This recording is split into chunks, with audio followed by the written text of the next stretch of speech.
And our hazy skies that we've gotten used to over the last few days going to continue for today as well. And it's also going to include some late season warmth by this afternoon. You wouldn't necessarily know it this morning, but again, that's similar to what we've gotten used to with those chilly mornings and somewhat mild afternoons. And we're also going to keep our dry skies as we begin December, because December starts tomorrow.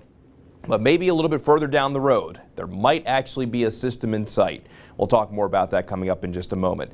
In the meantime, though, here's the view from Bryce Canyon this morning, where it's a quiet start to the morning. And if you look there on the right-hand portion of your screen, we're starting to get a little glimmer of that sunrise glow. Still got a while before we get to sunrise, but starting to get at least a little bit of that glow. And then from Snow Basin this morning, an absolutely beautiful view with the twinkling stars, a terrific Tuesday morning view. But as you're heading out the door this morning, make sure that you grab that extra layer. Just about everybody starting off at or below freezing. But as you travel south, temperatures are a little bit milder. It's around 40 degrees in St. George this morning.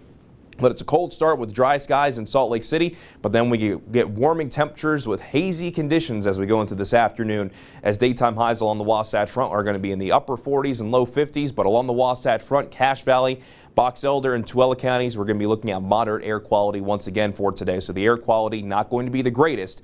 Something to keep in mind if you have sensitivities, might not be the best day to spend an extended period of time outside, especially in those areas with that moderate air quality. We'll see a daytime high of 52 degrees in Salt Lake City with high pressure sitting over us. We're going to be looking at plenty of sunshine. It does come with those hazy conditions, but even in Park City, the daytime high 50 degrees. Temperatures will be just a fraction cooler compared to what we saw yesterday, but middle to upper 50s in central Utah. Then in southern Utah, we're going to find more spots in the 60s today, with 60 degrees in Escalante, 67 in Kanab, and 62 degrees in Parowan. As we begin, you're watching your weather for you. The high pressure sitting just a little bit further to our northwest. That promotes a little bit more of a northerly flow, which is why temperatures are just going to be a fraction cooler today and tomorrow compared to what we saw yesterday.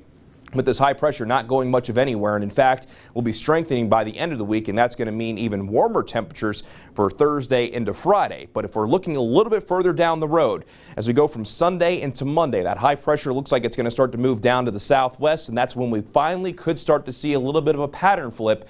And we also could get an inversion buster, which will bring us some cooler temperatures and the chance for wet weather. It's not a guarantee that it's going to happen, but models are at least encouraging, so we're going to keep our fingers crossed that we see it. In St. George, though, middle to upper 60s to around 70 degrees through the rest of this week into the weekend, with morning lows close to 40 degrees. Along the Wasatch Front, hazy sunshine today, tomorrow, Thursday, Friday, and into Saturday, before we finally could see some changes Sunday into Monday. So again, we'll keep you posted, and we're going to keep our fingers crossed for sure.